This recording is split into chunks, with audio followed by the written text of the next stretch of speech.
At Tampa Stadium, the 20 fastest men to come here tonight are at the gate, preparing for round 10 of the 17-race battle that will decide the championship for 1992, the Camel Supercross Series.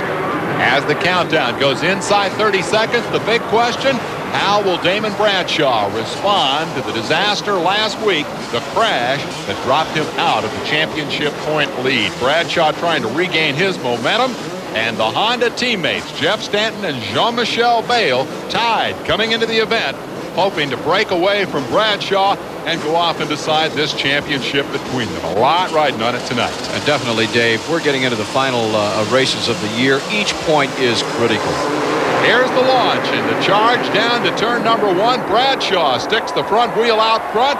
Right on his tail is Matasevich. There's Bale back in traffic, and here's a big 4-rider tangle. Doug Dubach and Mike LaRocco on the ground. It's become commonplace to see Doug Dubach there, and unfortunately lately Mike LaRocco has joined him on more than one occasion. A bobble by Bradshaw drops him out of the top 3. Matasevich takes the lead. Kedrowski, number 3, charges into second spot, and as quick as we can say it, he is passed by number 23, the hometown favorite, Ronnie Tishner, moves into the runner-up position. Ron Tishner, as I told you earlier, finds the Florida tracks to his liking. He's from nearby Palm Harbor, Florida, and the crowd is going nuts. They're not paying any attention to anything except Tishner. Tishner second, Kedrowski third. Pressure from number 17. Once again, Jeremy McGrath, very strong. The 125 rider moving to the 250 class. But for the moment, everybody chases Matasevich, number 9 out front. Look at McGrath. He's charging. Jeremy McGrath doing a fine job. Jeff Stanton has moved from one side of the track to the other. He doesn't seem to be getting anywhere, but, you know, it's a good sign because he's looking for new lines. He wants to get to the front of the pack as quickly as he can. Stanton is the guy right now that I'd keep my eye on. Stanton is 4th, battling with Guy Cooper, number 5, who's back in 5th spot. Behind them come number 4, Damon Bradshaw. Now Bradshaw is around Stanton. Ron Tishner moves into the number 1 position. Look at this. Unbelievable. The crowd goes crazy. The hometown favorite out front as Tishner takes the lead from Matasevich. First time he's led all year. Look at this dogfight. Bradshaw, number 4, McGrath, 17. Number 2 is Stanton, and hot on their heels comes Kedrowski, who ran into problems while running second, and he's back all the way up to about 7th or 8th spot. Intense competition, tremendous amount of position swapping. I still like Jeff Stanton's position. Now, he makes the pass on Jeremy McGrath. Stanton is looking for lines on the racetrack. He's not content to follow. Early part of the season, Stanton was following. He was letting the field stretch themselves out the opening laps.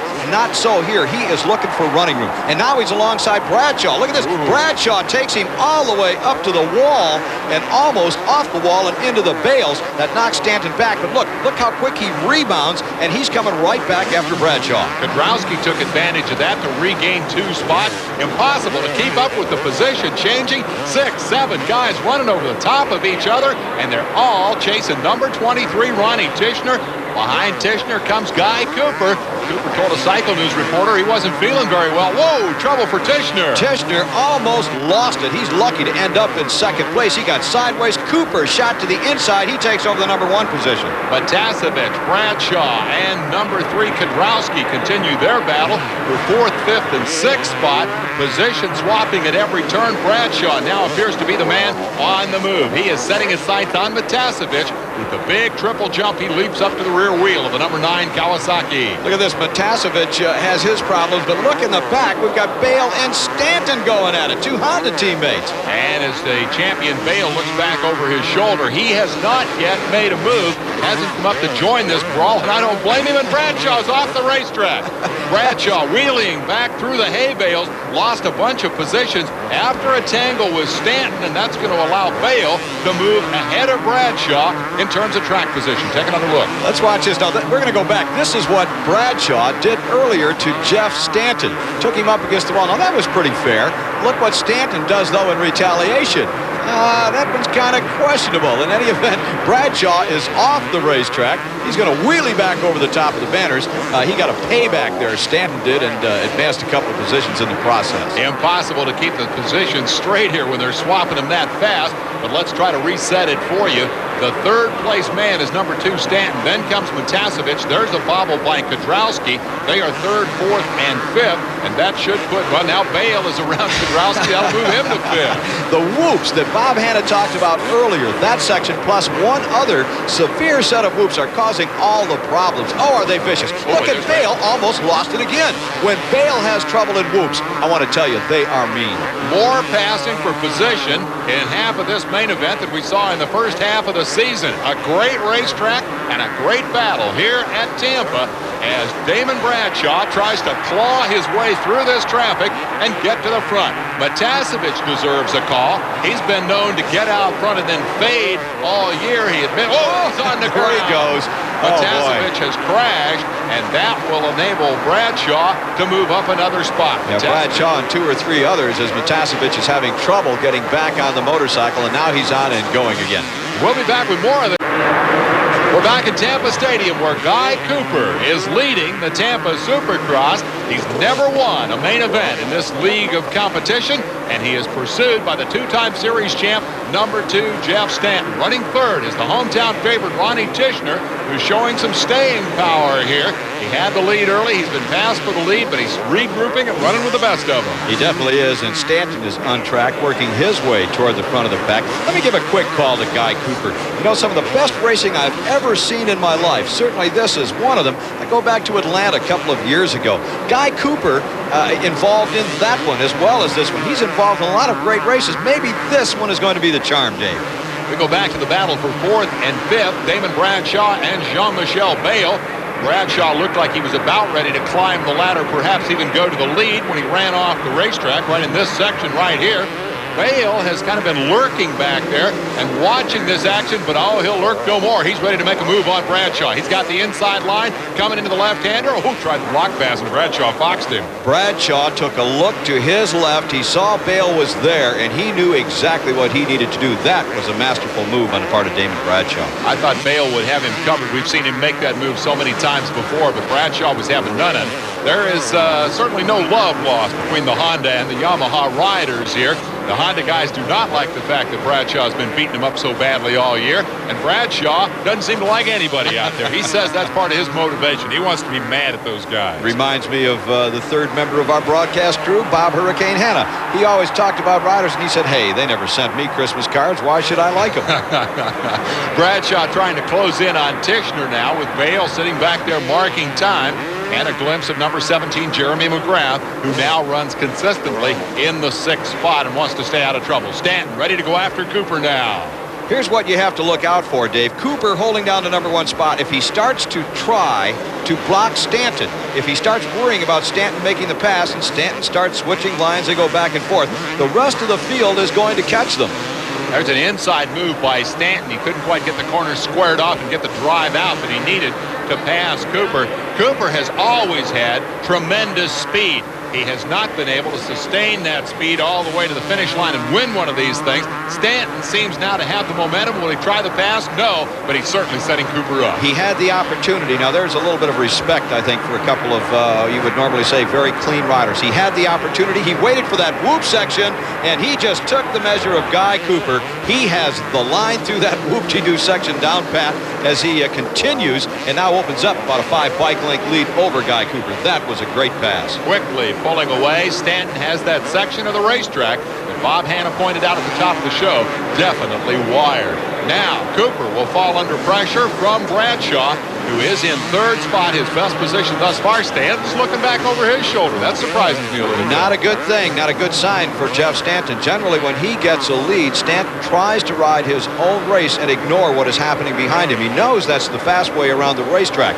Again, when you start worrying about what is happening behind you, who's trying to pass you, should I move over and try to block, that's when the field will catch you and take advantage of little errors. The big 3 of Supercross 1992 are Damon Bradshaw, Jeff Stanton, and Jean-Michel Bale. They've been joined at the Tampa party by number 5, Guy Cooper, and it's a 4-man race up front. Look how third and fourth have caught the first two men. Bradshaw and Bale are there, and I got to believe Bradshaw's wrist must not be hurting him too bad. I think his wrist is just fine, as he said at the outset of the program that it is. Now, we'll see what happens as this race winds down. Track is awfully rough, and the wrist could become a factor late in the going. We'll just have to wait and see, Dave. It was an 8-man battle through the early laps, but now the cream has risen to the top. Here's Bradshaw trying to make a move on Cooper.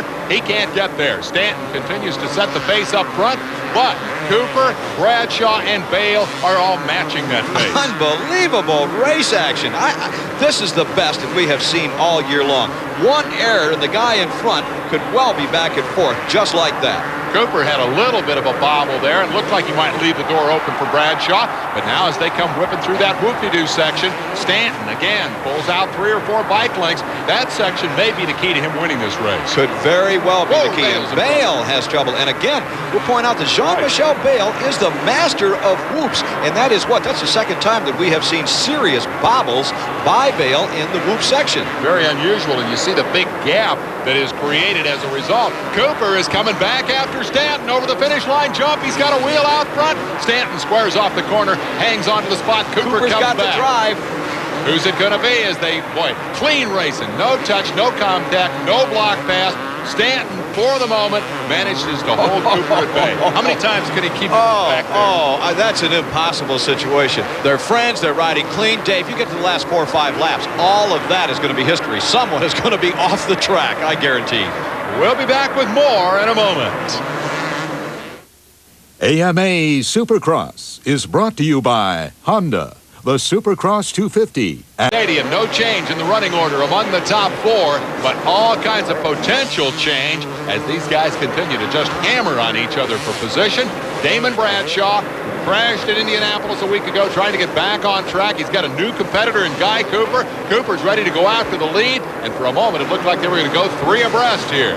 3 abreast in Supercross would be a rarity indeed. And just as we say it, look at this. 3 abreast coming out of the corner, and Guy Cooper sweeps back to the #1 position. I love it. What a great pass he put on Jeff Stanton. He totally ignored the presence of Damon Bradshaw. He knew where he had to get to on the racetrack. He took the spot. Cooper leads it. He's never won. Stanton is second. He's a 2-time champion. And Damon Bradshaw is in that 3rd spot, determined to get back on top of the Supercross heap.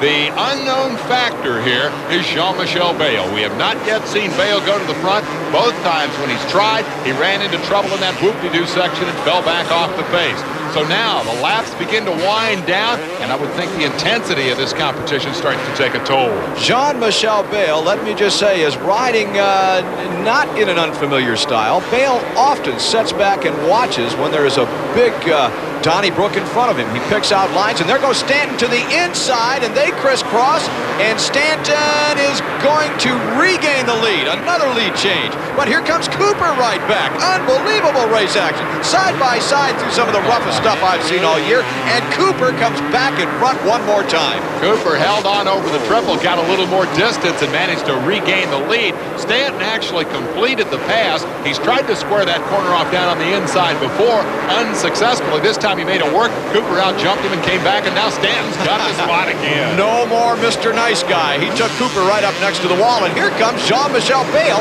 Bale has passed Bradshaw. He went by Cooper, and now he's challenging Stanton for the #1 position. I told you, this is the way Bale rides. He watches, then he pounces. Whoa. And Jean-Michel Bale is out front. An unbelievable charge. Bale passing the top 3 men on the racetrack in the span of 3 straightaways. Bale looks back over his shoulder.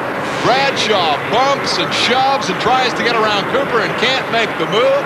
Bradshaw is 4th, Cooper is 3rd, Stanton is 2nd, and Bale is unbelievable. Jean-Michel Bale, watch how he did it. Here's the first move, the pass down the inside on that rough whoop-de-doo section. He disposes of Bradshaw, and then he didn't stop. And here is another section of whoops. Same situation. He's finally mastered those things. Look at this. Look at him. How beautiful. What riding technique Jean-Michel Bale has. Goes by Cooper. Stanton, at this point, does not know he's there. He has no idea that Jean-Michel Bale is the rider coming up alongside him. Now watch what he does to Jeff Stanton. Stanton, I think, is used to having Cooper back there, and maybe Cooper riding in one line, Stanton just completely ignores that inside, and Bale doesn't. He just takes advantage of it. Stanton had to hit the brakes, and Bale is our new leader. In this game, it is common to have to pursue one of the top flight riders for a lap or two to find a spot to make a move. Bale passed 3 of them, and indeed the next 3 fastest men on the racetrack in the span of 3 straightaways. And now look how quickly this thing has fallen apart. He has set a new pace, and suddenly it's no race at all. It is unbelievable that just 1 lap ago, let's make that 3/4 of a lap, we had a 4-way battle for the lead. Bale makes that 1 move, and the whole thing has turned into a shambles. It's like, where did he come from? How did he do that? And all of the air went out of their balloon. It is very much a head game. When you can see the leader and run the leader's pace, you believe you can pass him, you believe you can win. When Bale does what Bale just did, it totally destroys your confidence, and the rest of these guys are left wondering yet again, how did this Frenchman ever get so fast? He dominated Supercross last year after Stanton was injured, and he looks like he could do that again for the rest of this year if he rides the way he has tonight. Well, it was just 1 week ago that Jean-Michel Bale told us that he was not happy at the beginning of the year with the setup of the motorcycles, and he was not able to ride to his fullest ability. He said through hard work, he and Stanton both said a lot of testing, a lot of effort, a lot of time have elevated their riding styles, their riding skills back to what they were 1 year ago. And here comes Bradshaw to the inside, and Bradshaw took the measure of Guy Cooper. So now we have a new rider in the number 3 position. Cooper's lost the edge for sure. He told a Cycle News reporter earlier tonight that he wasn't feeling 100%, that he felt a little off his game. And even though he showed flashes of brilliance early on, now he's coming back after Bradshaw. Maybe too early to write him off. For a guy who doesn't feel well, he's doing pretty well indeed. Well, if that's not feeling well, I think probably what he should do is get food poisoning or the flu prior to every race. As he pursues Damon Bradshaw, the interval about a bike length, Cooper continues to be the most aggressive guy out there on the big jumps. That's why they call him airtime. He's got a line here. Is he going to be able to repass Damon Bradshaw? He certainly seems determined to do that and finish up on the box. Bradshaw doesn't seem to have the kind of drive that has taken him to the front down through the whoop-de-doos. Cooper's got the line, throws the block up by the bales. Whoa! Bradshaw gives him an elbow. Cooper completes the pass, takes over 3rd. Bradshaw falls to 4th in a shoving match for the final position on the victory podium. Cooper up into that 3rd spot, opens up a 5, 6, 7 bike length lead. Tremendous action all the way to the end of the main event here in Tampa Stadium. We'll be back with the finish of this spectacular Tampa Supercross after this timeout. To some, the world just looks better from a different angle. For those select few, Honda built the CBR 900RR, CBR 600 F2, and VFR 750F. Enjoy the view. But the man of the hour is Jean-Michel Bale, number 1. Another little bobble there for Bale. It has not been a perfect night, but perfection is ending up on top, and he's the man who's headed for the checkered flag. Here is the 2nd place man. That is Jeff Stanton, and we want to go back and take a look at how 3rd and 4th have been resolved here with that Guy Cooper pass on Damon Bradshaw. Well, nothing spectacular in the pass. It was textbook. It's what happens after the pass. Watch this. Bradshaw just sticks the elbow in Cooper's head. Cooper's got a helmet on, no pain, but I think that was unnecessary. And so we have seen now how Guy Cooper will finish in the 3rd spot here, barring some miracle on the last lap. And indeed, Jean-Michel Bale is just a couple corners from home, a couple corners away from his 2nd win of the Supercross season, and how the momentum has shifted. Damon Bradshaw won 5 in a row. Team Honda now have 4 straight. Bale got 2, Stanton's got 2, and this championship battle is prepared to go right down to the wire. And that 2nd win of the year will give Bale a tie with Jeff Stanton, 15 wins in the career of both riders, and that puts them in the number 5 position in the all-time career win list. How do you beat Jean-Michel Bale? That was the question all last year. It could be the question to be answered again this year. Nobody had the answer here tonight. JMB up and over the checkered flag jump has won his 2nd victory of the season. Stanton comes home 2nd. Cooper got close at the end for 3rd. and Damon Bradshaw settles for 4th. Congratulations to the winner. He'll head for Victory Circle and the opportunity to talk to our Bob Hanna, Stanton, Cooper, Bradshaw, and Jeremy McGrath with a great run to round out the top 5. Let's go ahead and take a look down through 10th. It's Kudrowski, LaRocco, Tishner, Emig, and Ward. The man with the French accent, Jean-Michel Bale. Jean-Michel, you said you felt good tonight. You looked better than good. How'd you feel? I feel very good tonight. Very nice race. I think it's the best race I have ever in US, and I'm very happy when you win like that. It's a lot more beautiful than when you go away alone. I think it was a nice race for everybody, and I'm looking forward to see this race on the TV. Good luck in the future. Thank you. We take a look at the points. You noted at the top, if this becomes a 2-man battle, the Bale will be the favorite. I wonder if that's the case yet or if Damon Bradshaw still is within reach. I would not count Bradshaw out of anything. My personal opinion is the wrist was bothering him in the latter stages of the race, Dave. I think he'll bounce back. Here's your top 3. Bale at the top of the box with his teammate Stanton. Cooper's got to be proud of standing up there this evening after an inspired ride. Another round of the Supercross Series is in the books. They'll take a week off in